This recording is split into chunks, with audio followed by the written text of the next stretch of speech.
আসসালামু আলাইকুম ওয়া রাহমাতুল্লাহি ওয়া বারাকাতুহু। প্রিয় দর্শক, কেমন আছেন? আশা করছি সকলেই ভালো আছেন। আজকে আমরা আলোচনা করব মুহররম মাস সম্পর্কে। মুহররম মাস হিজরি সনের প্রথম মাস।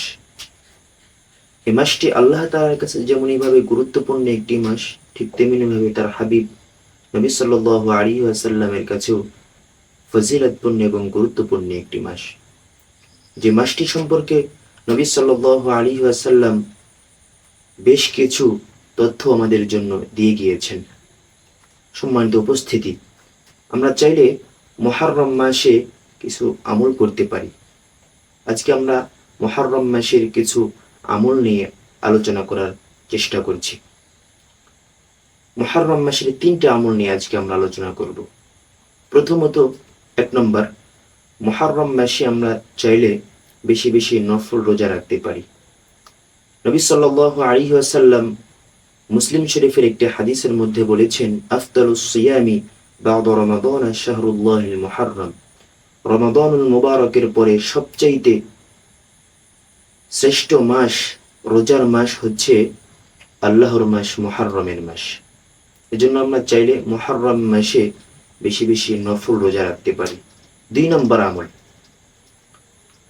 মুহররম মাসে একটি দিন আছে, যে দিনটা অপেক্ষায় আমরা অনেকেই থাকি। সেই দিনটা হচ্ছে আশুরার দিনের। আশুরার দিন আমরা পালন করি, কিন্তু কিভাবে পালন করি, এর ফজিলত কি আমরা অনেকেই এখনো পর্যন্ত জানি না। আশুরার দিন রোজা রাখার সম্পর্কে নবী সাল্লাল্লাহু আলাইহি ওয়াসাল্লাম মুসলিম শরীফের একটি হাদিসের মধ্যে বলেছেন, ইয়ামু ইয়াউমি আশুরা ইন্নী আহতাসিবু আলাল্লাহি আন ইউকাফিরা আস-সানাতাল্লাতী ক্বাবলাহু ওয়াস-সানাতাল্লাতী বা'দাহু। রাসূল সাল্লাল্লাহু আলাইহি ওয়াসাল্লাম বলেছেন, আমি আল্লাহ তাআলার কাছে আশা রাখি যে যে ব্যক্তি আশুরার দিনের রোজা রাখবে, আল্লাহ তাআলা তার পূর্ববর্তী এবং পরবর্তী 1 বছরের গুনাহ, সগীরা গুনাহ আল্লাহ তাআলা মাফ করে দিবেন, কাফারা স্বরূপ করে দিবেন। সুবহানাল্লাহ ওয়া বিহামদিহি। সম্মানিত উপস্থিতি, আশুরার দিনের রোজা কিভাবে আসলো সেটা সম্পর্কে আমরা একটু পিছনে চলে যাই। এই ইতিহাসকে আমরা সংক্ষেপে আলোচনা করি। নবী সাল্লাল্লাহু আলাইহি ওয়াসাল্লাম যখন মক্কা থেকে মদিনায় হিজরত করলেন, মদিনায় যাওয়ার পরে নবী সাল্লাল্লাহু আলাইহি ওয়াসাল্লাম একদল ইহুদিদেরকে দেখলেন, তারা এই আশুরার দিন অর্থাৎ মুহররম মাসের 10ম দিনে তারা রোজা রাখে। তখন তিনি জিজ্ঞাসা করলেন, তোমরা কেন এই দিনে রোজা রাখো? ইহুদিরা বলল, আমরা এই দিনে রোজা রাখি এই জন্য যে আল্লাহ তাআলা মূসা আলাইহিস সালাম এবং বনী ইসরাঈলকে সমুদ্রের মধ্য দিয়ে রাস্তা করে দিয়েছিলেন এবং ফিরআউনের কবল থেকে আল্লাহ তাআলা মূসা আলাইহিস সালাম এবং বনী ইসরাঈলদেরকে আল্লাহ তাআলা মুক্তি দিয়েছিলেন, নাজাত দিয়েছেন। এবং এই আশুরার দিনেই ফিরআউনকে আল্লাহ তাআলা সমুদ্রের মধ্যে নিমজ্জিত করেছেন। এজন্য আমরা শুকরিয়া স্বরূপ আশুরার দিনের রোজা রাখি। তখন নবী সাল্লাল্লাহু আলাইহি ওয়াসাল্লাম বললেন, নাহনু আহাক্কু বিমূসা মিনকুম ফাসামাহু ওয়া আমারা বিসিয়ামিহি। তখন নবী সাল্লাল্লাহু আলাইহি ওয়াসাল্লাম বললেন, আমরা তো মূসা আলাইহিস সালামের বেশি হকদার। তখন নবী সাল্লাল্লাহু আলাইহি ওয়াসাল্লাম নিজেও রোজা রাখলেন এবং সমস্ত সাহাবা একরামদেরকে এই আশুরার দিনের রোজা রাখার জন্য উদ্বুদ্ধ করলেন, আদেশ করলেন। সম্মানিত উপস্থিতি, আমরা যদি শুধু আশুরার দিনের রোজাই রাখি, তাহলে তো ইহুদিদের সাদৃশ্য অবলম্বন করা হয়ে যায়, তাদের অনুকরণ করা হয়ে যায়। তাদের অনুকরণ তো আমরা মুসলমান হয়ে করতে পারি না।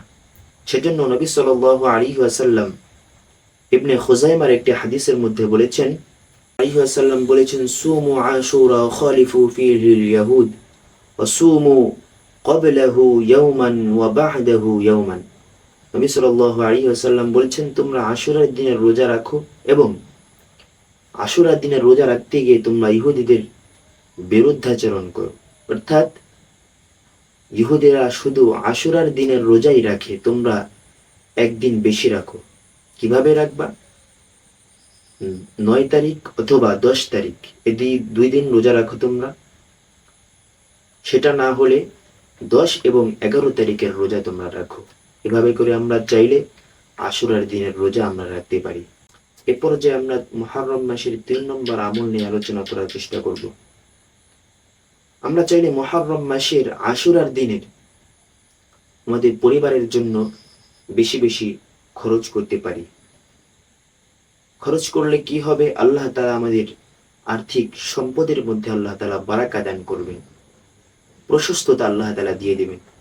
নবী সাল্লাল্লাহু আলাইহি ওয়াসাল্লাম তাবারানীর হাদিসের মধ্যে একটি হাদিস বর্ণনা করেছেন, মান ওয়াসা আলা ইয়ালিহি ফিন নাফাকা ইয়াউমি আশুরা ওয়াসা আল্লাহু আলাইহি সাইরা সানাতিহি।